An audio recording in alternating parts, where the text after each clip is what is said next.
Pada hari ini kita bisa berkumpul bersama dalam acara diseminasi dari Bu Anissa Agustina sebagai calon guru penggerak angkatan 7.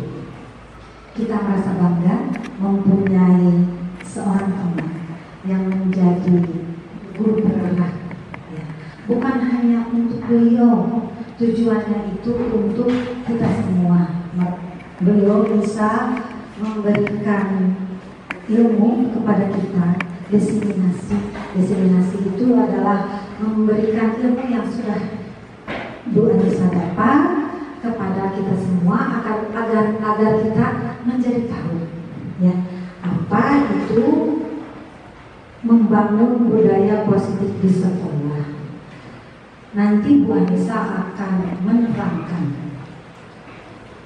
budaya positif di sekolah itu apa saja ya. Ada 5 mungkin nanti akan dipaparkan oleh Bu Anissa.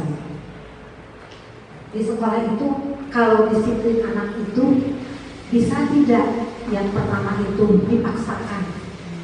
Misalnya anak harus masuk jam 6:30, harus masuk jam 6:30, bisa tidak dipaksakan dengan adanya hukuman kalau mereka tidak datang tepat pada waktunya. Bagaimana menciptakan lingkungan di sekolah yang nyaman, tetapi membuat anaknya disiplin, tetapi membuat anaknya nyaman. Alhamdulillah, sekali lagi terima kasih Bu Anissa, mungkin hari ini bisa berbagi ilmu kepada kami. Ini juga merupakan materi PMM di topik ke-10 ya, topik ke-10 karena kita mungkin baru 4 semuanya ya, baru 4. Insya Allah nanti untuk ke topik 10. Nah sebetulnya untuk PMM itu boleh dibaca dari 1 ke 4 ke 10 ke 12 boleh, tapi kita mah kebanyakan beruntung ya. Nah yang belum membaca atau menonton video atau mendownload materi tentang disiplin positif di sekolah, insya Allah sekarang Bu Anissa akan memberikan penanganannya kepada kita semua agar kita paham apa yang harus dilakukan di sekolah agar anak disiplin tetapi tidak merasa terpaksa kabur-kabur, merasa enjoy melaksanakan disiplin tapi dengan senang hati. Mungkin begitu Bu Anissa. Ibu ucapkan terima kasih. Assalamualaikum warahmatullahi wabarakatuh. Sebelumnya saya ucapkan terima kasih kepada Ibu Kepala Sekolah, Ibu Yayat, yang sudah berkenan memberikan izin saya untuk melakukan diseminasi terkait modul guru penggerak yang nomor 1.4. Selain itu saya juga mengucapkan banyak terima kasih kepada Ibu Bapak Guru SDN 123 Babakan Priangan yang sudah berkenan di sini untuk mengikuti kegiatan diseminasi yang akan saya lakukan. Nah, Ibu Bapak mungkin apakah Ibu Bapak ada yang mendaftar guru penggerak? Sekarang ada, saya kebetulan adalah guru penggerak calon ya, belum guru penggerak, calon guru penggerak angkatan 7. Kebetulan sekarang sedang dibuka yang angkatan 9 dan 10. Apabila Ibu dan Bapak mau mencoba mengembangkan karir serta menambah ilmu dan teman, maka Ibu Bapak bisa mengikuti program guru penggerak. Untuk menjadi guru penggerak yang paling utama itu bukan pintar, bukan percaya diri, tapi adalah semangat belajar Ibu Bapak. Saya mengikuti guru penggerak ini karena saya ingin belajar untuk menjadi lebih baik lagi sebagai guru maupun sebagai orang tua, karena ternyata banyak ilmu yang bisa diterapkan juga untuk parenting selain untuk menjadi guru di sekolah. Nah, di sini yang akan saya diseminasikan adalah modul 1.4. Di guru penggerak itu modulnya ada 10. Ini adalah modul yang keempat. Nah, insya Allah yang dipelajari di guru penggerak adalah materi yang masih berkaitan dengan Merdeka Mengajar atau kurikulum merdeka. Maka dari itu, meskipun ini materi guru penggerak, tapi ini tidak untuk guru penggerak saja, karena kita ada di Indonesia dan mau tak mau kita akan mengimplementasikan kurikulum merdeka, dan ini adalah bagian dari implementasi kurikulum merdeka. Jadi kita nanti tetap akan belajar tentang ini.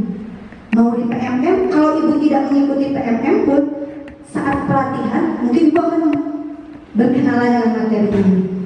Namun ada kelebihannya kalau ikut guru penggerak. Kalau di PMM hanya satu arah. Ibu hanya menonton video, membaca materi, mengerjakan tes, post tes, selesai. Kalau di guru penggerak, ibu akan bertemu dengan calon guru penggerak yang lain, bertemu dengan instruktur yang berpengalaman di bidangnya, fasilitator dan pengajar praktik. Jadi kita akan dibimbing untuk bagaimana cara menerapkan merdeka belajar yang sesungguhnya itu tidak satu arah, tidak sendiri. Jadi kalau ada nanti kita akan melakukan refleksi dan kita akan diberikan pemahaman kalau misalnya kita punya miskonsepsi kita akan diluruskan di program guru penggerak ini. Jadi saya juga bersyukur alhamdulillah bisa masuk ke program guru penggerak ini. Insya Allah nanti teman-teman di sini juga pasti ya masuk ya, Pak Alam, Bu Rian, Mangga, Bu Eka, Bu Sri, dan yang lain, Bu Inta, yang lain bisa mengikuti praktek, mengajar praktek ya. Ya, kita masuk saja ke sini. Ibu bapak pasti sudah tidak aneh dengan yang namanya disiplin. Nah, sebelum ke disiplin positif, yang membangun disiplin positif di sekolah, karena tadi kita pemanasan dulu, karena tadi mungkin masih ada yang sudah jam segini ya, sudah makan, sudah ngajar, ada ngantuk-ngantuknya supaya lebih segar. Coba pakai gerakan, boleh Bu Dian di depan, tolong dipegangin mic-nya. Saya mau melakukan gerakan, ibu bapak mengikuti ya.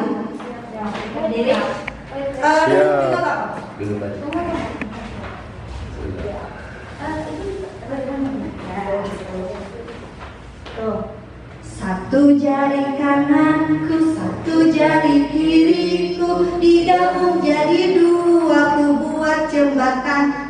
Dua jari kananku, dua jari kiriku, digabung jadi empat, ku buat kamera. Bisa kan? Cuma dua dicontohin sampai ke bawah, bisa kan? Bisa. Ya, keluarkan suara emasnya ya. Suara Indonesian Idolnya Bu Intan keluarkan. Siap. 1, 2, 3. Satu jari kananku, satu jari kiriku, digabung jadi dua, ku buat jembatan. Dua jari kananku, dua jari kiriku, digabung jadi empat, ku buat kamera cetrek. Tiga jari kananku, tiga jari kiriku, ku gabung jadi enam, ku buat menara tinggi. Empat jari kananku, empat jari kiriku, ku gabung jadi delapan, ku buat kelinci lompat. Lima jari kananku, lima jari kiriku, ku gabung jadi 10, lalu tepuk tangan. Oke, terima kasih Bapak yang sudah tetap semangat. Oke, next. Budaya positif. Apa sih budaya positif? Budaya positif merupakan perwujudan dari nilai-nilai atau keyakinan universal yang diterapkan di sekolah. Ada yang tahu contoh budaya positif itu apa? Sudah dijalankan kok di SDN 123 Babakan Priangan. 5S. Ya, 5S. Senyum, sapa, salam, sopan, santun. Nah, itu adalah salah satu budaya positif yang sebetulnya sudah ada di sekolah kita, sudah diterapkan. Next. Nah, apa sih yang mau Anissa hari ini Bu Anissa akan membahas 6 ini. Ada disiplin positif, nilai kebajikan dan keyakinan kelas, teori kebutuhan, teori motivasi, penghargaan dan hukuman. Ini teh 5 posisi kontrol, kemudian segitiga restitusi. Yang paling menurut Ibu familiar, kira-kira materi apa sih? Disiplin positif paling familiar. Ada lagi yang familiar selain disiplin positif? Penghargaan dan hukuman sering kita terapkan. Kalau yang paling tidak familiar, terkenal, jarang-jarang segitiga restitusi. Sama dengan Ibu, sebelum mengikuti guru penggerak, saya tidak tahu apa itu segitiga restitusi. Aneh, kenapa sih? Apa sih restitusi? Ternyata setelah tahu apa itu segitiga restitusi, baru menyadari betapa bermanfaatnya ketika menerapkan segitiga restitusi ini. Ya, kita akan membahas ini. Kita mulai dari, kita mau bahas disiplin positif, tapi kita mau bahas dulu siapa sih itu kira-kira? Dewantara. Ki Hajar Dewantara adalah Bapak Pendidikan Indonesia. Sudah tidak asing di mata ibu bapak dan ajarannya pun sudah tidak asing. Apa saja? Ingaso, Sengkolodo, Imanyo, Munaso, Teguri, Hadayanya. Sudah tidak aneh dan sudah familiar. Nah, namun ketika tujuan pendidikan untuk anak itu, kalau menurut Ki Hajar Dewantara adalah menuntun segala kodrat yang ada pada anak-anak agar mencapai keselamatan dan kebahagiaan. Jadi yang paling utama itu sebetulnya ilmu bermanfaat, apa bermanfaat, tapi menurut Ki Hajar Dewantara itu yang paling penting ketika kita berhasil mendidik adalah menghantarkan mereka ke dalam keselamatan dan kebahagiaan. Jadi harus bahagia, memberikan teladan, mendidik murid sesuai zamannya. Karena mereka punya yang namanya kodrat alam dan kodrat zaman. Itu kan sudah mempelajari itu di PMM di topik 1, bahwa anak itu punya potensi dan kelebihan, punya kebutuhan belajar yang berbeda. Maka kita sebagai guru itu harus menjadi teladan dan menciptakan lingkungan positif dan memotivasi anak untuk terus belajar. Tapi harus dalam suasana positif, Bu. Harus bahagia mereka. Jangan sampai kita itu membuat mereka tidak bahagia, karena di awal prinsipnya itu adalah mengantarkan anak kepada keselamatan dan kebahagiaan. Dia harus bahagia. Kemudian, kenapa sih guru harus menciptakan lingkungan positif? Siapa yang mau jawab? Ini pertanyaan pemantik. Harus brainstorming dulu Ibu Bapak. Kira-kira kenapa guru harus menciptakan lingkungan positif bagi siswa? Gimana Bu Intan? Jawab. Agar siswa belajarnya nyaman, jadi dapat menerima materi dengan baik. Ya, agar siswa belajar dengan nyaman, dapat menerima materi dengan baik. Ada lagi yang berpendapat bagaimana Bu Nini? Supaya bisa menciptakan situasi belajar yang induktif, kondusif, serta inovatif. Iya. Supaya menciptakan suasana belajar yang kondusif. Kemudian, kan sudah nih disiplin positif, gunanya positif di lingkungan kita. Sebagai guru sudah pernah dong melakukan, menciptakan, mewujudkan, membangun suasana positif, terutama yang lingkungan paling kecil saja di kelas ya. Kira-kira di kelas Bu Sri melakukan apa sih untuk menciptakan lingkungan positif? Caranya Bu Sri seperti apa? Biasanya saya kalau misalnya ada yang berantem kayak gitu, kita kasih tahu apa dampak positif dan negatifnya. Kemudian kalau ada yang misalnya yang menegur temannya, lalu kita memberikan apresiasi. Terima kasih luar biasa sekali Bu Sri. Gimana Bu Tati tadi Bu Tati mengacungkan tangan? Yang biasa saya lakukan untuk menciptakan suasana yang positif, sebelum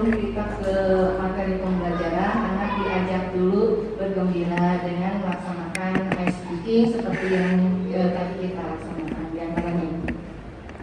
Ya, yang dilakukan Bu Sri dan Bu Tati itu adalah cara guru menciptakan suasana positif supaya mereka tidak tertekan dalam melakukan belajar. Nah, menurut Ibu apa sih hubungan lingkungan positif dengan proses pembelajaran yang berpihak pada murid? Ngaruh nggak sih kalau suasananya positif ke pembelajaran? Jadi semakin lebih baik atau efektif? Berpengaruh kah? Berpengaruh. Makanya kita sebagai guru berusaha sebisa mungkin untuk menciptakan, membangun, mewujudkan budaya positif. Next. Nah, sekarang doa-doanya berdua ya. Boleh Pak Rahmat dengan Pak Alam dulu, Bu Yayat dengan Bu Dia, Bu Cucu dengan Bu Sri. Ya, oke.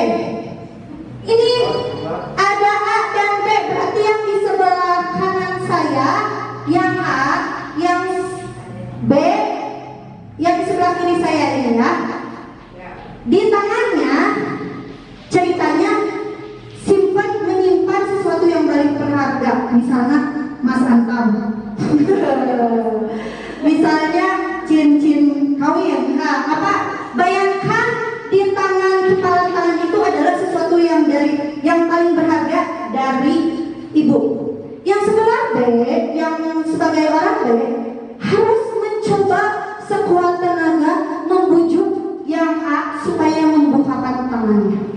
Bukan membujuk terserah, mau dipaksa pada disiletan panangan mangga.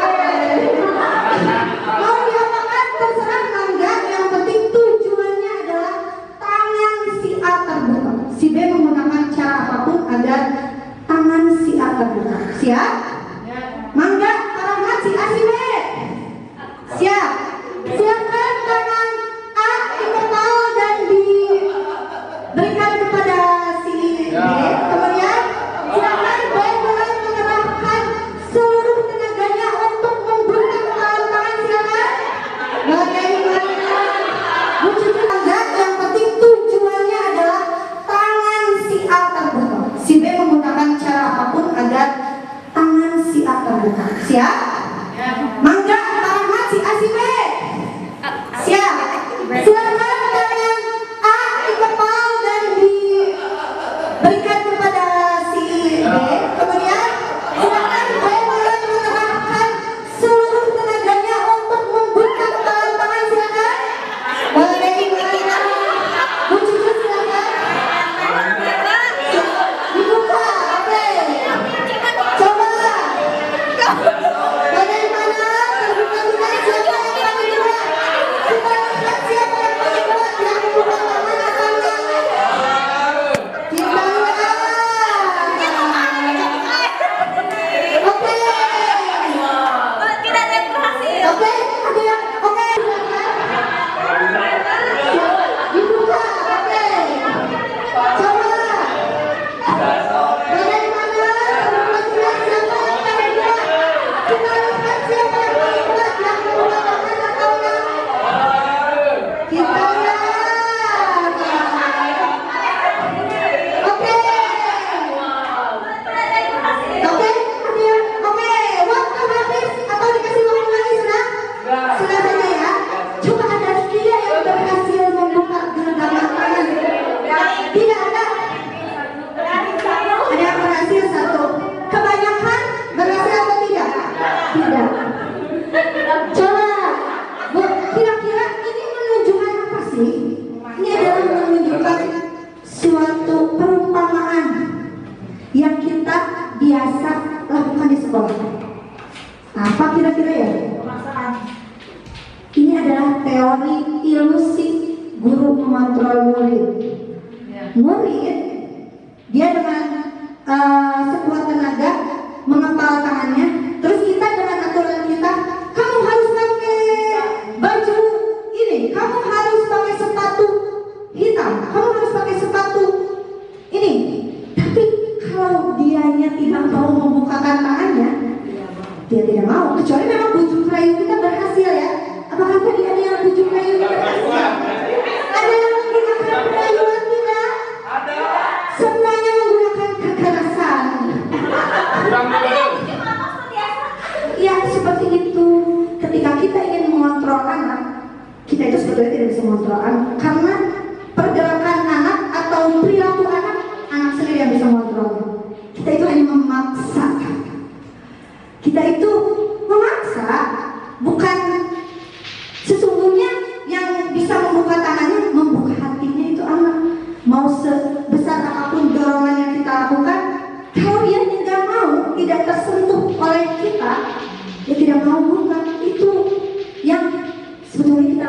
sekolah kita itu memaksakan kehendak kita tanpa menumbuhkan kesadaran kepada diri anak untuk berperilaku baik. Kita hanya memaksa anak berperilaku baik, namun anak alimanya sesuai alim tadi mau disuruh jangan buang sampah sembarangan, tetap aja buang sampah sembarangan karena belum ada dari dirinya kesadaran. Ya itu ya, seperti itu ya. Oke, capek terus membuka kepala tangan. Nah sekarang, itu ilusi guru mengontrol murid yang tadi itu. Kegiatan yang tadi adalah ilustrasi guru mengontrol murid. Bahwa kritik membuat orang merasa bersalah, dapat menguatkan karakter, tapi tidak dari dalam diri hatinya. Kemudian bahwa orang dewasa memiliki hak untuk memaksa. Kita sebagai orang tua maksa ke anak, pokoknya harus kayak gitu, tapi tidak memberikan penjelasan kenapa harus seperti itu. Kemudian ke anak juga, kenapa sepatunya harus hitam? Pokoknya hitam. Peraturan sekarang kita hitam, titik. Jangan bertanya lagi. Gak boleh bawa makanan pas lagi belajar misalnya. Kenapa?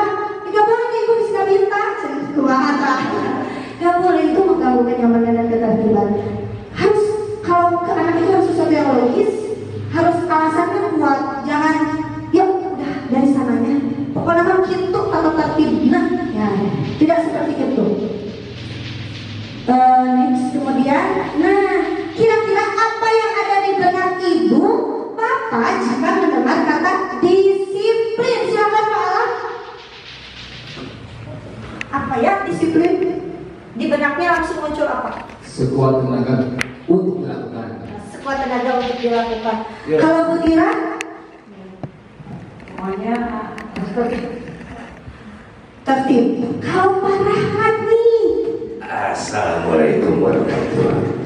Jadi yang dimaksud disiplin adalah anak mengikuti aturan yang ada di tempat tersebut. Terima kasih. Oke, luar biasa sekali Pak Rahmat. Kemudian Bu Nita, kira-kira disiplin itu apa ya? Di benak Bu Nita ketika mendengar kata disiplin, kata apa yang muncul pertama kali? Rasa takut karena harus mengikuti aturan yang benar-benar gitu. Takut Gitu. Oke, benar-benar harus dilakukan. Nah, itu kata ibu bapak mengenai disiplin. Sama saya juga. Pikirannya disiplin itu harus diatur, dipatuhi. Kalau ketika saya mendengar kata disiplin, patuh, disiplin, tertib, disiplin, lurus, sesuai aturan, ya. Nah, merdeka kalau kata Ki Hajar Dewantara itu tidak hanya terlepas dari perintah, akan tetapi juga cakap untuk memerintah diri sendiri. Harusnya disiplin itu harus timbul dari diri sendiri, bukan dipaksa oleh kita. Itu kalau kata Ki Hajar Dewantara, harus merdeka. Karena yang merdeka itu harus timbul dari diri sendiri, datangnya dari diri sendiri, bukan dari luar. Kata Ki Hajar Dewantara ya. Next. Nah, ternyata disiplin itu artinya belajar. Kalau secara bahasa, artinya disiplin itu membuat orang menggali potensinya. Jadi disiplin itu justru artinya adalah membuat orang menggali potensinya menuju sebuah tujuan dan apa yang dia hargai. Kemudian budaya kita, disiplin itu adalah aturan. Disiplin itu datang tepat waktu. Disiplin itu tidak melanggar tata tertib. Disiplin itu memaksa. Itu budaya kita. Budaya yang sudah tertanam dari dulu sampai sekarang, bahwa disiplin itu adalah hal yang harus dilakukan seseorang untuk patuh terhadap sesuatu, mau itu peraturan, tata tertib. Nah, ternyata dengan mendengar kata disiplin cenderung dengan sesuatu yang tidak nyaman, karena kan keterpaksaan. Ada sebuah keterpaksaan untuk menaati peraturan gitu. Seperti itu, bukan sesuatu yang misalnya saya datang tepat waktu karena takut sama Bu Tati. Nanti ditegur Bu Tati, saya ditegur Bu Yeyen. Kalau saya datang jam 8, saya ditegur Bu Yeyen. Kalau saya datang jam 8,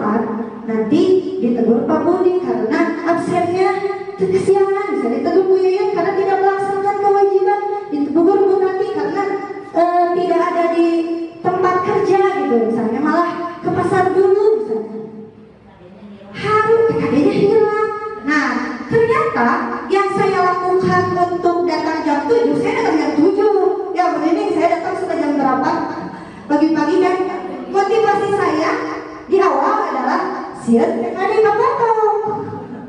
Takut sertifikasi tidak cair. Berarti motivasi yang saya lakukan adalah motivasi dari luar, bukan kesadaran. Tetapi setelah dipikirkan, kenapa harus datang pagi-pagi? Kalau diresapi, ya karena saya tanggung jawab saya sebagai ASN, maka saya harus pagi, datangnya harus jam 7. Karena saya ingin menjadi teladan bagi siswa saya, maka saya ingin datang jam 7. Saya ingin datang sebelum jam 7 karena saya ingin melakukan hal yang lain terlebih dahulu. Jadi sebelum mengajar, ingin mempersiapkan materi supaya pembelajaran saya yang baik. Jangan seperti itu. Melaksanakan pembelajaran atau kewajiban menjadi semakin ringan, Bu. Tidak terasa menyesal datang jam 7 padahal misalnya ya masak. Misalnya kalau dilaksanakan dari luar karena takut sesuatu terjadi karena eksternal tadi, takut TKD, sertifikasi tidak cair, pasti datang pagi-paginya itu merasa berat dan dijalani setiap hari, berarti setiap hari itu berat. Nah, dicobalah untuk ternyata saya itu datang pagi-pagi selain untuk lebih rileks, bisa lihat dulu buku, bisa bisa inilah, jadi terburu-buru ke sekolahnya dan bisa menjadi teladan untuk anak gitu. Nah, jadi disiplin next book. Nah, ini ternyata disiplin positif itu adalah suatu strategi mendidik anak melakukan kontrol diri, bukan dikontrol oleh kita. Jadi disiplin positif itu adalah kita menciptakan kondisi di sekolah supaya mereka itu bisa mengontrol dirinya, bukan kita yang mengontrol. Mereka yang punya inisiatif supaya tujuan yang ingin mereka capai itu tercapai, gitu. Menghargai apa yang mereka yakini. Mereka meyakini bahwa misal belajar itu akan membawa kesuksesan. Jadi mereka melakukannya itu tidak karena sian dicarikan kubu Anissa, sian takut disuruh di luar menunggu, bukan, tapi karena memang menghargai saja, pengen datang pagi supaya memang saya ingin belajar gitu. Jadi kontrolnya itu harus datang dari diri sendiri. Kemudian bertanggung jawab terhadap yang mereka lakukan, karena mereka mendasarkan tindakan mereka pada nilai-nilai kebajikan universal. Motivasinya terbangun harus intrinsik, harus dari dalam diri sendiri, bukan dari luar, bukan ekstrinsik. Nah, apa sih nilai kebajikan? Seperti yang tadi, nilai kebajikan itu 5S, sopan santun, kejujuran. Itu adalah nilai kebajikan yang diyakini. Jadi tinggal diperkenalkan saja nilai kebajikan yang harus kita yakini sebagai manusia itu apa dan kenapa harus melakukannya. Terus kalau tidak dilakukan itu akan bagaimana dampaknya untuk kita. Kemudian, nah, yang sekarang sedang digaungkan dan yang memang diprogramkan oleh pemerintah adalah nilai-nilai kebajikan profil pelajar Pancasila. Ya, jadi nilai kebajikan itu nilai positif manusia yang merupakan tujuan mulia yang ingin dicapai setiap individu. Nilai tersebut bersifat universal, jadi tidak memandang orang mana, bahasanya apa. Jadi mau orang Jawa, mau orang Sunda, mau Padang, pokoknya kita menjalankan nilai kebajikan itu seperti apa? Kejujuran, kesopanan, menghargai orang lain, bertanggung jawab. Nah, yang kita kenalkan di sekolah ini profil belajar Pancasila, beriman bertakwa, mandiri, bernalar kritis, berkebinekaan global, bergotong royong, kreatif. Yang seperti ini itu harus kita lakukan meskipun belum mengimplementasikan kurikulum merdeka. Karena SKL dalam kurikulum merdeka itu adalah profil belajar Pancasila. Jadi kita itu harus mewujudkan, membentuk siswa yang berprofil belajar Pancasila. Karena ini yang akan mumpuni, yang akan kita siapkan supaya siap terjun nanti di abad 21. Jadi ketika mereka keterampilannya itu mendukung untuk mereka bertahan hidup gitu di abad 21 ini. Jadi mereka harus mandiri, harus bernalar kritis, bergotong royong, bagaimana berkolaborasi dengan orang lain, harus kreatif bagaimana memunculkan ide-ide baru gitu ya. Kemudian next, nah biasanya ada 3 menurut Diane Bowser, ada 3 motivasi perilaku manusia. Biasanya yang pertama untuk menghindari ketidaknyamanan atau hukuman. Ini motivasinya eksternal dari luar. Kemudian untuk mendapatkan imbalan atau penghargaan dari orang lain. Ini juga tetap motivasinya eksternal. Yang ketiga itu untuk menjadi orang yang mereka inginkan dan mereka ingin menghargai diri sendiri dengan nilai kebajikan yang mereka yakin gitu. Contoh kayak tadi saya ke sekolah misalnya, siswa ke sekolah kenapa datangnya sebelum jam 7? Karena takut ditegur oleh wanita. Itu berarti motivasinya adalah motivasi menghindari ketidaknyamanan atau hukuman. Kenapa mengerjakan PR? Takut ditegur Bu Anissa. Kenapa Bu Anissa datang pagi?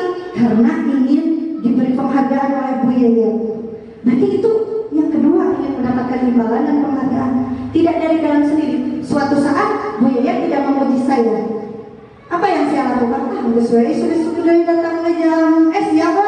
Dan Bu Yaya tidak bilang aku rajin misalnya. Dan ternyata tidak bertahan lama untuk yang motivasi eksternal ini. Karena ketika kita membuat aturan dikasih hukuman, terus kita sebagai guru tidak konsisten terhadap hukuman, akan bawa itu dicarikan tuh, nggak dimarahin, nggak apa-apa bawa lato-lato, nggak jadi nggak dibawa sama ibunya. Ketika ada tidak konsistenan di diri kita, mereka berani kembali lagi ke jalan yang tidak kebajikan tadi. Ya, kita ini harus konsisten. Bawa HP tidak boleh bawa HP ke sekolah. Sekali dirazia, 2 kali dirazia, 3 kali, kedua dan penyerangan. Lama-lama ada yang bawa lagi. Karena kita tidak melakukan razia secara rutin. Sama lato-lato juga. Lato-lato dicandakan, enjingan juga dicandakan, yang enak dari pagi tuna. Ya itu karena mereka itu mengikuti patuh terhadap sesuatu karena tidak nyaman, menghindari ketidaknyamanan. Tidak mau berurusan sama Bu Anissa, tidak mau berurusan sama Bu Nopi, tidak mau berurusan sama Pak Rahman. Tapi ketika ketidaknyamanannya itu hilang, lakukan lagi yuk, gitu. Kemudian sama ketika diberi penghargaan, Bu Yaya pasien bakso, gara-gara datangnya paling pagi, Bu Anissa 1 bulan berturut-turut pagi, pasien bakso. Sasi Bayunan pasien bakso. Pas Sasi Kedil mana Bu Yaya baksonya itu? Kok nggak ada? Aku mah udah menjauh dari Ciparai, udah ya siang lagi dah mau jadi jam 12 ini. Nah, kalau bukan dari kemauan diri sendiri, itu akan berhenti kapan saja. Pendek, jadi jangka waktu si disiplinnya itu pendek, gitu. Tapi beda kalau mereka, saya tidak akan bermain lato-lato karena mengganggu kenyamanan teman-teman, mengganggu kenyamanan yang sedang belajar. Kasihan, saya nggak mau bawa lato-lato. Saya nggak mau bawa lato-lato, soalnya takut kena mata, soalnya takut kena kaca pecah, takut gimana? Nggak bawa lato-lato. Kalau dari diri sendiri mah itu terus bisa tertanam. Kayak melakukan sesuatu ingin all out, selalu ingin all out, kesannya ingin all out. Kalau setiap hari suka beresin kamar tidur, dia sudah terbiasa seperti itu dan karena merasa kalau berantakan mana tidak nyaman. Kenapa ibu sapu ngepel setiap hari? Kan merasa tidak nyaman, pengen menciptakan suasana yang enak di rumah. Ya udah disapuin, itu. Tapi kalau merasa dengan kotor ini nyaman kan, nggak akan sampai kapan pun nggak akan dipel, nggak akan ini. Dah saya mah nyaman karena nilai kebajikan yang ada dalam diri kitanya kalau tidak tertanam ya tidak akan diikuti gitu. Nah itu kemudian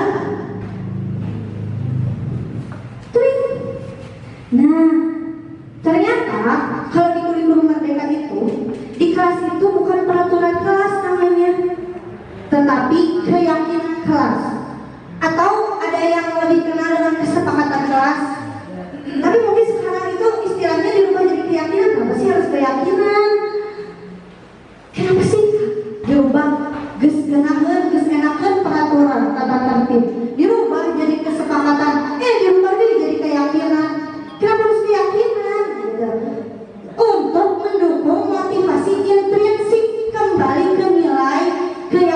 keyakinan lebih menggerakkan seseorang. Jadi kalau dikasih tahu keyakinan, dijelaskan tentang keyakinan, mereka itu akan lebih tergerak hatinya daripada dikasih peraturan. Karena kalau peraturan itu kesannya harus dilakukan karena takut gitu. Kalau tidak akan ada hukuman. Itu kalau peraturan, itu tata tertib. Kalau tidak dilaksanakan akan mendapatkan konsekuensi, akan mendapatkan sebuah hukuman. Tapi kalau keyakinan tidak akan diberi hukuman, tapi mereka akan merasakan kerugiannya sendiri. Kalau sudah diyakini, kalau belum diyakini, mereka tidak akan merasa itu merugikan, gitu. Tapi harus diyakini, makanya kita harus menanamkan nilai kebajikan, harus diyakini oleh mereka, gitu. Next, nah keyakinan kelas itu bersifat abstrak daripada peraturan. Kalau peraturan gini, dilarang buang sampah sembarangan. Tapi kalau keyakinan, saya akan menjaga kebersihan sekolah, kebersihan kelas. Seperti itu, bicaranya, suaranya disesuaikan, gitu. Jangan, udah biasa pakai jangan ya. Jadi memang saya juga butuh penyesuaian. Karena terbiasa menggunakan kata jangan, tidak. Sama saya juga masih belajar. Kemudian tidak terlalu banyak, kan tinggal di tata tertib banyaknya. Poin 1 kayak anakan A, B, C gitu. Dibuat simpel saja. Kemudian semua warga kelas itu harus berkontribusi membuatnya. Ini tidak oleh saya. Sok kayak tidak lupa hiji belajar tersebut. Yang keduanya disiplin.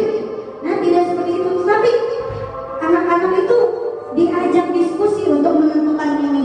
Caranya bagaimana sih? Next. Caranya adalah seperti ini. Yang pertama, azan dulu ya. Jadi kalau peraturan itu kan rinci, terlihat. Kalau keyakinan mah umumnya. Nanti dalam umum itu bisa diturunkan. Seperti saya berkeyakinan akan menjaga kenyamanan di kelas. Menjaga kenyamanan di kelas itu bisa dengan tidak berisik, bisa berisik itu boleh kan berisik, cuma berisik pada saat bukan tempatnya kan. Atau membuang sampah sembarangan juga sudah bertentangan dengan nilai kebajikan yang menjaga kenyamanan gitu. Sudah tidak nyaman di kelas kalau buang sampah sembarangan gitu. Nah, ini merupakan implementasi keyakinan kelas yang sudah saya coba terapkan di kelas ini. Yang pertama yang dilakukan adalah menanyakan pendapat kepada siswa, karena kan semua harus berkontribusi. Setiap anak saya kasih sticky note, dikasih tahu kamu pengen kelas impian yang seperti apa sih? Kelasnya tuh kamu pengen kelas yang kayak gimana sih, yang kamu impikan, yang kamu inginkan?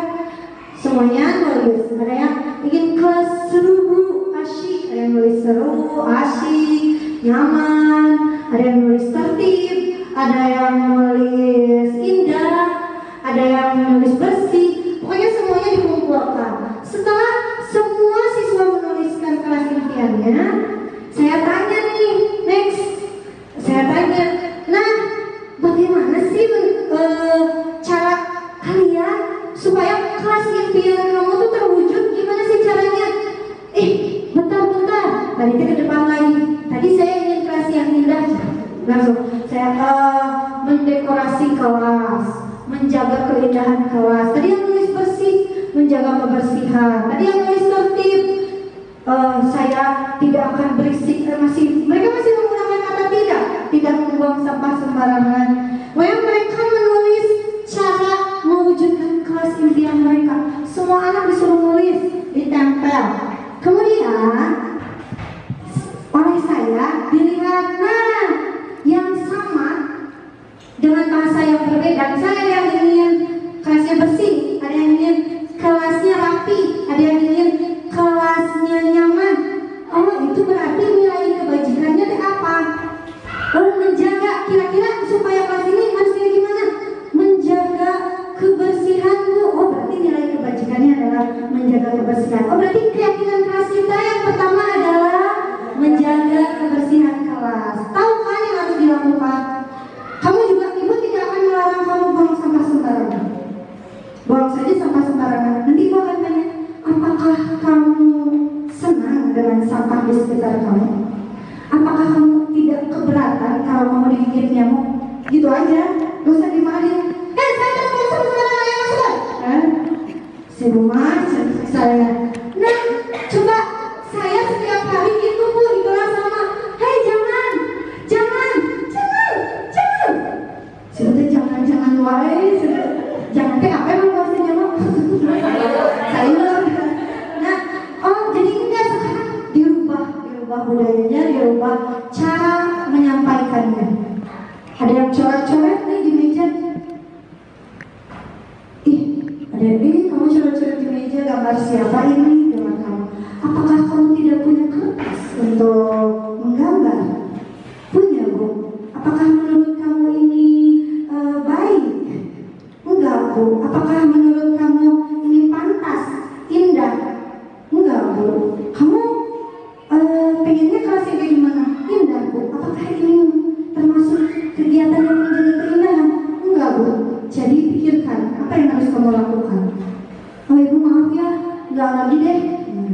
Jadi gitu, mulai terbiasa untuk melakukan positif. Jadi makanya disebut disiplin positif karena kita melakukannya itu dengan cara dari hati ke hati gitu. Jadi kita coba dari hati ke hati, kita coba pendekatan yang lain, kita coba strategi ini. Biasanya yang saya lakukan adalah memberikan hukuman. Malah sebetulnya lebih seringnya konsekuensi. Di sini perbedaan antara hukuman, konsekuensi dan restitusi. Kalau hukuman seperti ini misalnya, kemudian kenapa sepatunya ada coklatnya? Kenapa tidak hitam? Saya nggak mau tahu. Kamu masuk ke kelas harus sepatunya hitam. Dilepas hitam, ditukar, itu hukuman. Tapi kalau misalnya konsekuensi harus disepakati dulu dengan siswa. Kalau saya tidak memakai sepatu hitam, kata Bu Anissa, saya harus di luar. Saya tidak ikut pembelajaran. Masih ingat Ibu pernah bilang, kalau kamu terlambat berarti di luar dulu, gak usah belajar. Itu konsekuensi. Tapi kalau hukuman, kemudian kenapa terlambat? Lari, tiga apa? Keliling, bukan 3 langkah. Dan itu hukuman. Kalau hukuman biasanya tidak terencana, tiba-tiba ninggalin yang pakai sepatu. Dia, bukan sepatu lah. Terus aku gimana? Gak mau tahu ini mah. Kamu ke kelas harus pakai sepatu. Pokoknya harus hitam. Misalnya itu hukuman. Jarang ya, sekarang mah lebih ke konsekuensi kita biasanya. Ya kita kan sudah sepakat sepatunya hitam. Kamu melanggar, berarti kamu jangan masuk pelajaran itu ya, misalnya. Atau kamu ganti dulu deh, cari sampai ketemu yang hitam, gak langsung lepas, coba kelas, tapi jangan pakai sepatu. Kalau konsekuensi itu biasanya mereka nurut, karena kan biar patuh, biar tidak dapat ini teguran. Kalau hukuman biasanya kalau bersifatnya itu kadang fisik di luar tuh, jangan dulu ya. Terus nulis satu itu konsekuensi karena kamu nggak ngerjain PR, tulis di satu lembar. Saya akan mengerjakan PR, saya akan mengerjakan PR, saya akan mengerjakan PR. Nah itu tidak baik gitu. Karena kalau kita menggunakan hukuman, lari tinggal lapangan, jangan ikut pelajaran Ibu. Apa? Akan ada suatu dendam. Memang tidak semua anak yang dendamnya. Ketika saya menemukan bertemu dengan siswa yang mentalnya, maksudnya bukan mental, psikisnya sedang tidak baik, misalnya dia lagi banyak masalah, lagi apa, di keadaan rumahnya broken, terus dia di rumahnya tidak nyaman, di sekolah tidak nyaman, terus kemudian langsung ke mana, langsung ke hati, langsung kayak ke Bu Anissa, misalnya langsung dendam. Karena tidak jarang ada loh yang seperti itu. Karena saya pernah SMP juga kan, pernah SMA juga. Dulu kasih Bapak Eko bapak fisika besar. Itu karena kita pernah mendapatkan hukuman dan perlakuan tidak menyenangkan. Meskipun misalnya dendamnya itu tidak sampai membunuh, tidak sampai menyiksa, tapi teraniaya itu ngedoa gimana talam kumaha misalnya seperti itu. Jadi mendoakan yang tidak baik gimana takut. Jangan ya Allah, semoga saya didoakan yang baik-baik. Nah jadi apalagi kalau fisik, kamu dasar gusma hidung pencicing pisang misalnya. Ya Allah, ya kan sudah kena nih psikisnya jajal ngaca seberapa. Oh ya Allah, hidup ngomong jadi warisan. Aduh, Universitas Scarlet misalnya. Intermezzo ya, Bu, meta dulu. Ya ternyata kadang hukuman dan konsekuensi yang kita berikan, jika timingnya tidak tepat, bisa mengundang masalah baru, Bu. Kadang orang tua tidak terima, bilang orang tua apa? Orang Noel disangka nyiwir, misalnya kamu jangan. Pas dia bilang, Bu, aku dipukul, misalnya. Ternyata ya seperti itu, meskipun misalnya dia dipukul, tapi kan dia sakit hati diomongin terus, misalnya, atau dimanain terus, dia sakit hati bilang ke mamanya, rame, dia 1, 2, 3 bapak pria sudah dibalik. Pokoknya insya Allah dijauhkan, insya Allah kita tidak seperti itu. Nah, kan nggak tahu ya restitusi apa. Nah sekarang mari kita terapkan apa itu restitusi. Yang biasa kita lakukan kan hukuman dan konsekuensi ya. Sekarang yuk kita lakukan restitusi. Jadi bukan, kalau konsekuensi kita sudah menghubungkan dengan aturan. Tuh aturan nomor 2 dilanggar. Tuh berarti ini konsekuensi yang harus kamu dapat. Berbeda dengan restitusi. Restitusi itu menciptakan kondisi bagi murid untuk memperbaiki kesalahan mereka.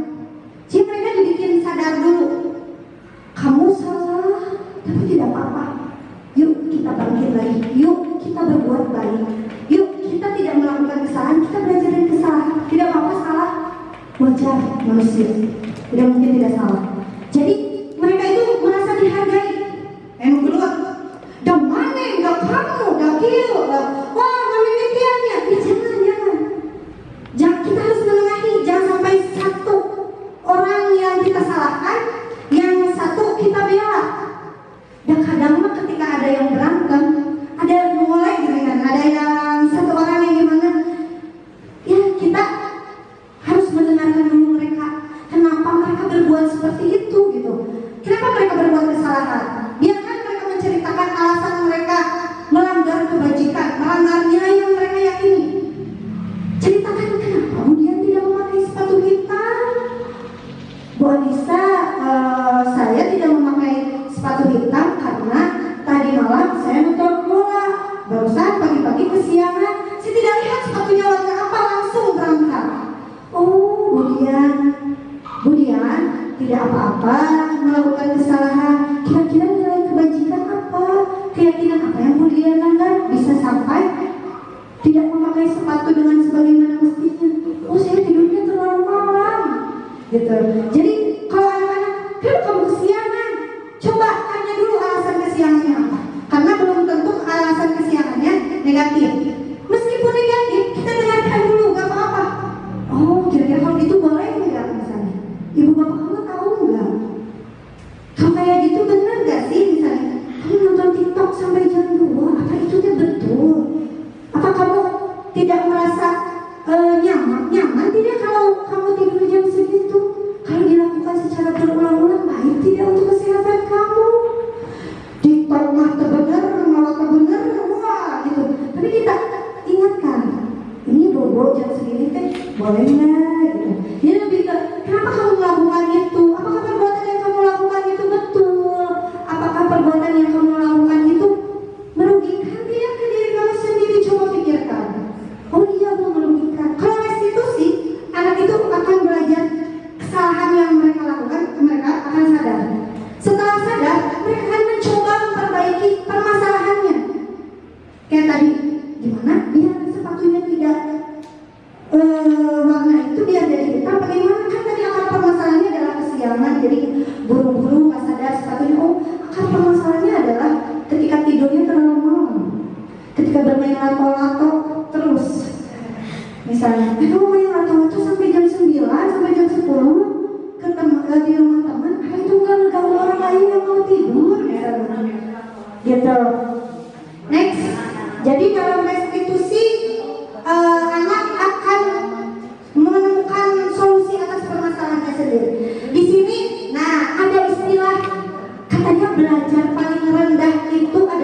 Malah saya bikin nama, misalnya Sri, Nita, Dian, Anissa. Setiap nilai 100 saya kasih bintang, gitu kan. Saya sampai bikin stikernya. Dan ternyata setelah saya masuk grup penggerak, wow, ternyata tidak boleh, tidak bagus, karena ternyata memberikan hal yang seperti itu adalah seperti dihukum oleh penghargaan. Kenapa? Ketika anak-anak sehari berarti nyenak stiker bintang bilang, Bu, mana stikernya gak bikin? Bu, maaf, bagus. Untuk ngajak-ngajak aja pernah gak dikasih stiker, gak usah coba-coba. Gak apa-apa, gak 100 juga gak dikasih stiker. Terus, Baris, gak dikasih stiker. Ganti guru bintang, gak dikasih stiker. Nah, udah Barisnya kemana aja? Gak dikasih stiker. Berarti itu motivasinya adalah ekstrinsik, bertahan pendek. Ternyata hadiah-hadiah itu bertahan pendek.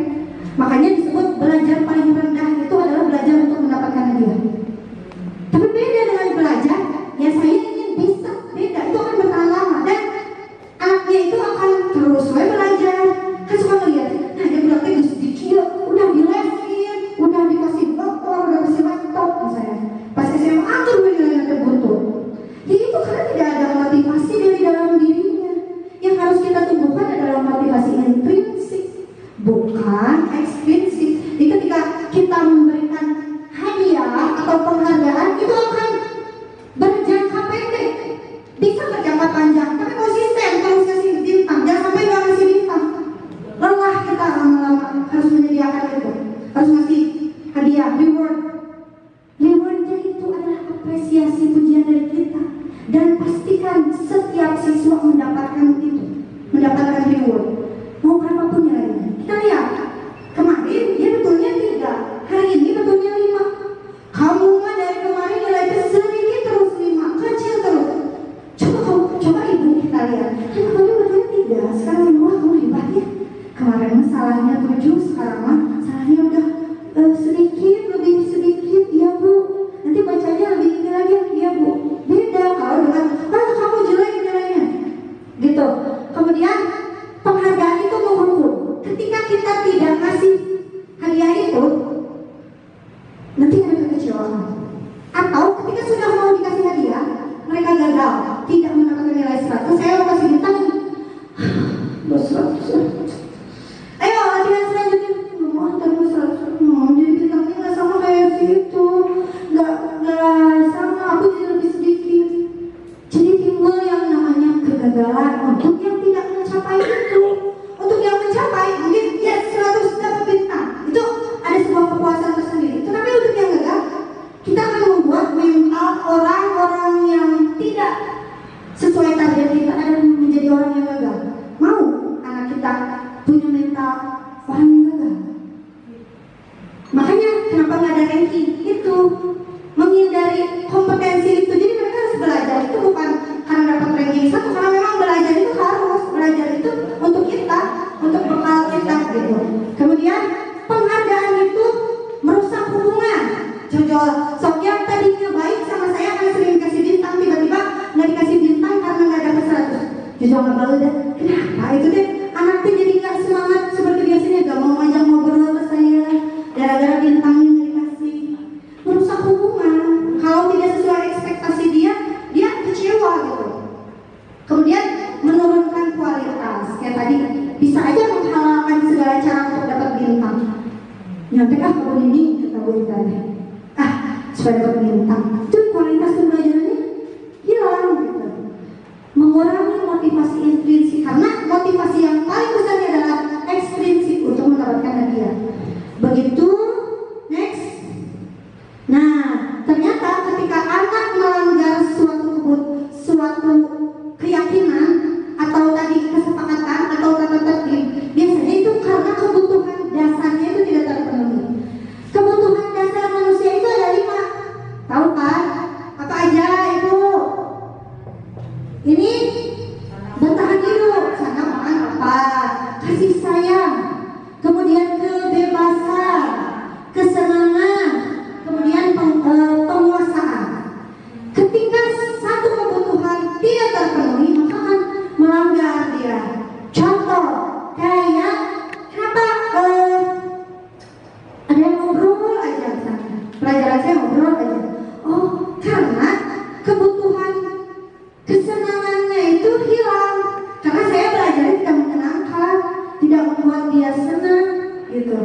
makanya dia makanya dia gangguin temannya. Itu karena kebutuhan dasarnya tidak terpenuhi. Kemudian kasih sayangnya tidak terpenuhi misalnya. Sama kita nggak pernah diperhatiin. Misalnya yang disebut itu nggak pernah disebut oleh kita ketika pembelajaran. Dia tuh merasa ibu nggak sayang sama aku nggak pernah diperhatiin misalnya. Makanya dia mencari masalah gitu.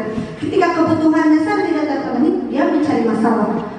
Apakah itu perhatian, apakah itu kasih sayang, apakah itu kesenangan. Ya gitu misalnya ketika saya belajar ada yang main HP atau ada yang main apa. Berarti pembelajarannya tidak menarik hati untuk dia. Jadi kesenangan dia tidak terpenuhi saat belajar. Makanya dia mengganggu gitu ya. Next. Gitu. Nah, ketika anak melanggar suatu keyakinan atau dari nilai-nilai kebajikan, maka ada 5 posisi kontrol yang bisa dilakukan oleh guru. Kira-kira yang sering kita lakukan posisi yang mana? Ada posisi penghukum, teman, pembuat rasa bersalah, pemantau, dan manajer. Kita lihat, nanti kita berkaca, kita seringnya yang mana sih? Next. Kalau penghukum biasanya menggunakan hukuman fisik atau verbal. Yang biasa dilakukan penghukum biasanya menghardik, menunjuk-nunjuk, menyakiti, menyindir. Dampak pada murid ketika kita menjadi guru yang posisi kontrolnya seorang penghukum akan mengulangi kesalahan berulang kali dan menjadi agresif yang tadi itu. Melawan, kalau nggak melawan, dendam ke kitanya, terus dilakukan aja berulang-ulang. Nah itu kalau kita menjadi posisi kontrol penghukum. Bagaimana yang selanjutnya? Pembuat rasa bersalah. Pada posisi ini biasanya guru akan suaranya pelan-pelan, beda dengan penghukum. Kalau penghukum marah-marah, keras suaranya. Kalau pembuat rasa bersalah lemah lembut, dilakukannya itu berceramah, kecewa, terus dia bikin siswanya merasa bersalah. Contohnya bersalah itu, aduh aku harus gimana? Aduh aku tak melakukan kesalahan yang fatal. Aduh Bu Anissa kecewa sama aku. Itu membuat rasa bersalah. Ngomongnya pelan-pelan, tapi dia mentalnya merusak gitu. Kemudian next, teman. Ini pada hilang, ke bawah ya. Guru pada posisi teman tidak akan menyakiti murid. Biasanya saya juga suka kayak gini. Namun selalu berupaya mengontrol murid melalui pendekatan persuasi. Ini jangan main lato-lato, sini mau begini, ibu juga mau, buat anak ibu aja. Sini, jangan main lato-lato yuk. Jangan. Jadi merasa teman gitu. Habis. Terus kalau misalnya melakukan kesalahan, kamu gak ngerjain PR, yaudah gak apa-apa, tetap nilainya 100 dari ibu. Tapi besok jangan diulangi lagi. Lama-lama kalau kita posisi kontrolnya sebagai teman, ngelunjak gitu kan dia merasa kita itu teman. Karena kita apa-apa, yaudah gak apa-apa, yaudah asal gini, tapi kamu harus nurut sama ibu gini-gini. Kita persuasi terus. Jadi membujuk seakan-akan kita yang butuh mereka gitu. Menyenangkan terus ke merekanya, itu posisi teman. Nah ini biasanya membuat anak jadi tidak mandiri dan mereka tidak bisa membuat keputusan sendiri serta tadi ngelunjak. Jadi karena merasa teman dengan gurunya ya gitu, tidak menghargai gitu. Next, terus pemantau. Kalau pemantau biasanya selalu mengawasi kemana-mana misalnya, kamu melanggar, berarti konsekuensinya ini. Kamu melanggar, berarti konsekuensinya ini. Konsekuensi yang selalu diceritakan oleh si pemantau. Jadi guru itu akan selalu menghubungkan apa yang dilakukan anak dengan aturan dan konsekuensi yang dia dapat, hukuman yang dia dapat. Karena kamu tidak mengerjakan PR, berarti kamu nulis ini. Karena kamu tidak nulis pelajaran agama, berarti jangan ikut pelajaran agama. Karena kamu tidak pakai baju olahraga, berarti kamu diam aja di kelas, gak usah masuk ke pelajaran ibu. Pokoknya sesuai kesepakatan yang di awal bahwa kamu harus mengikuti ini, kalau melanggar ini konsekuensinya. Itu adalah guru pemantau, di posisi pemantau. Yang harus kita lakukan adalah guru di posisi terakhir, yakni posisi manajer. Jadi bisa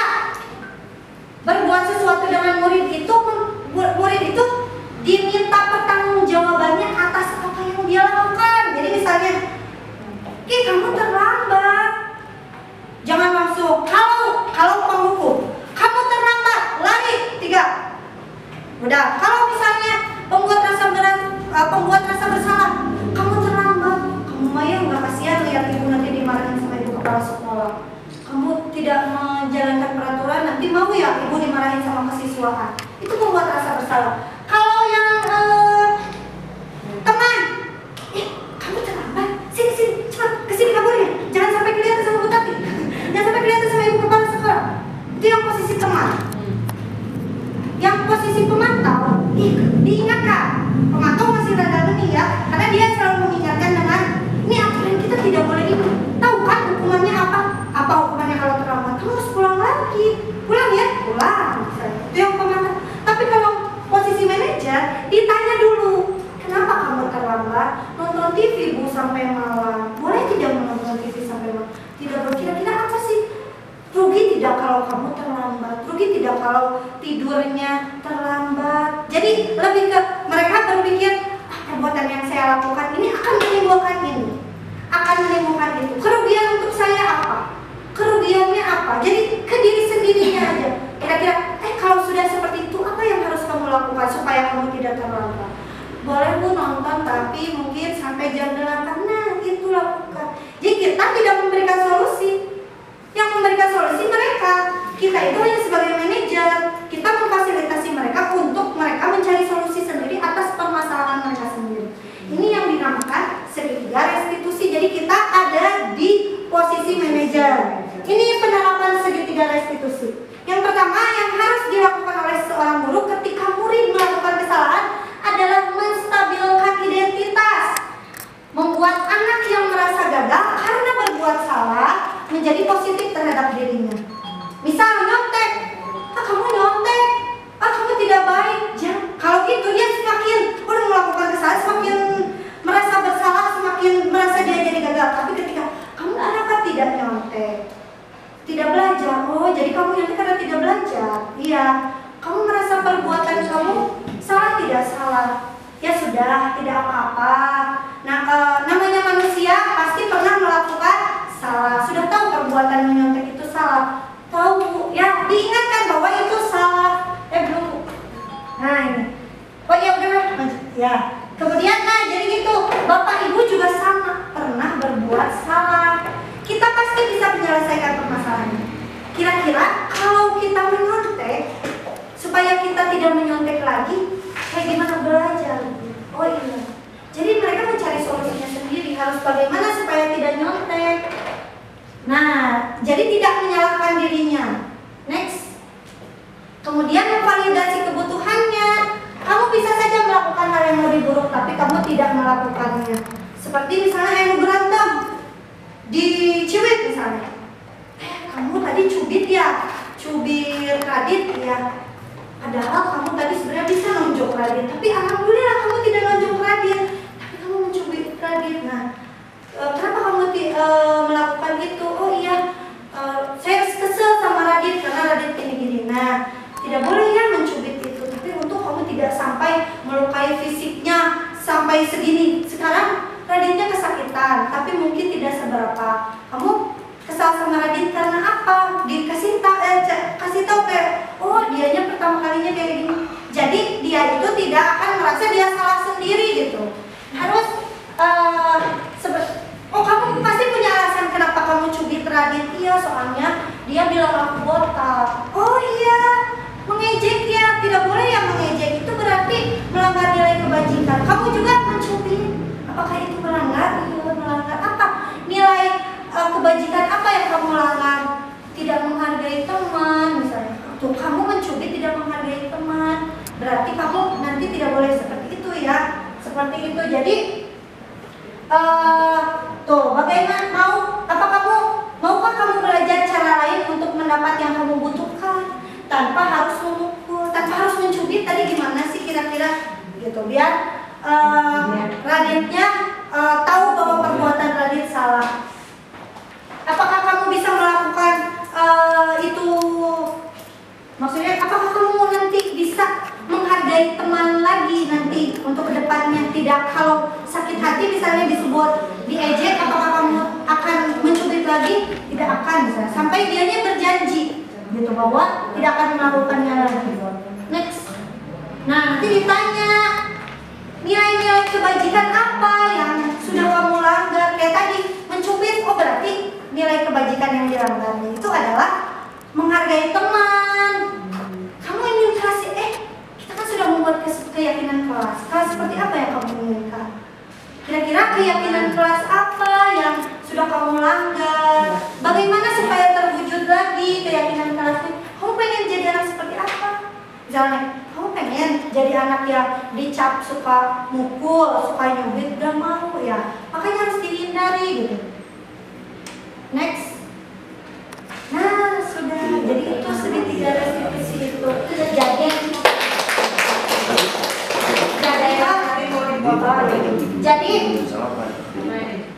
Jadi Ibu Bapak mudah-mudahan kegiatan hari ini bermanfaat. Mudah-mudahan saya juga masih harus belajar dalam mengimplementasikannya. Tapi saya sudah berusaha mencoba sedikit demi sedikit melakukan perubahan.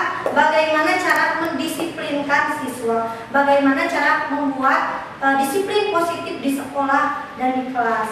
Mari kita